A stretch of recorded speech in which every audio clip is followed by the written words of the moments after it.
Hindi na maitago ng ating mga kababayan ang matinding takot dahil sa nakaambang giyera na posibleng sumiklab sa pagitan ng Pilipinas kontra sa mas malalakas na bansa.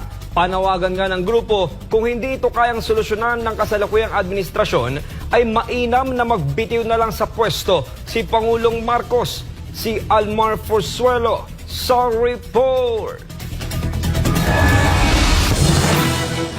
Hindi pa nangangalahati sa termino ang Marcos Jr. administration ay kaliwat kanan na ang mga ginagawang kilos protesta laban sa pamahalaan. Hindi lang sa Luzon, Visayas at Mindanao, kundi maging sa ibang bansa, iisa lang ang sigaw ng mga Pilipino.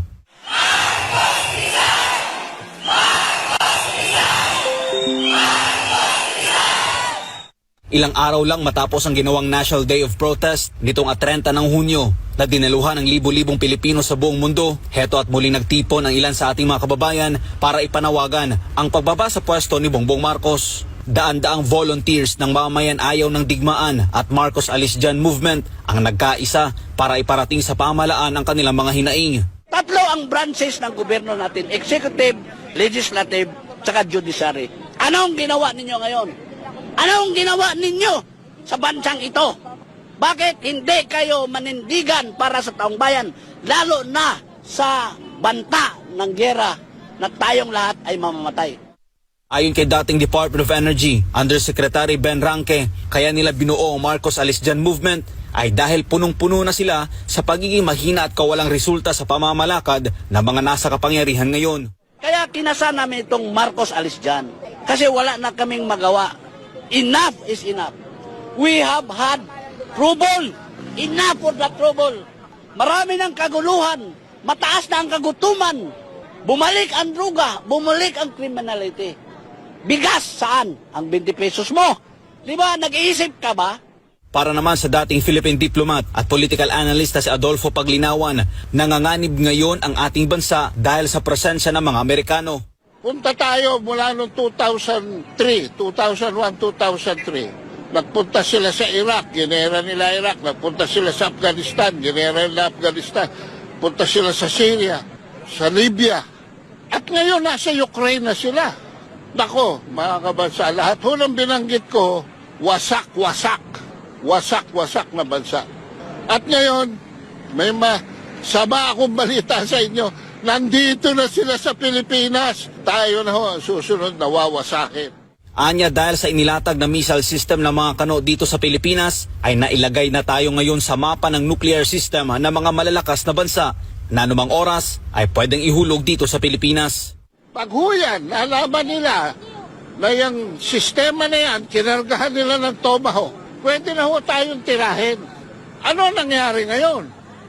Nasa mapa na ho tayo ng nuclear ng China.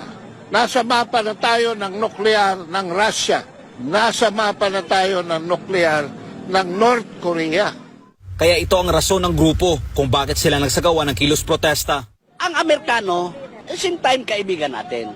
Pero ayaw lang namin ng inyong foreign policy na pupunta kayo dito parang koloni pa rin ninyo kami. You have to ask us. You have to ask the people. If ever, payag ba kami? Huwag yung basta-basta na lang ninyo isang tao lang kusapin, bangag pa. Kaya kinasa namin itong Marcos Alis Dyan. Kasi wala na kaming magawa. Enough is enough. We have had trouble.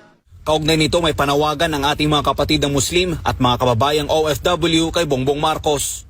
Kaming mga Muslim, siguro naalala niyo po yung tinatawag na Marawi Seeds.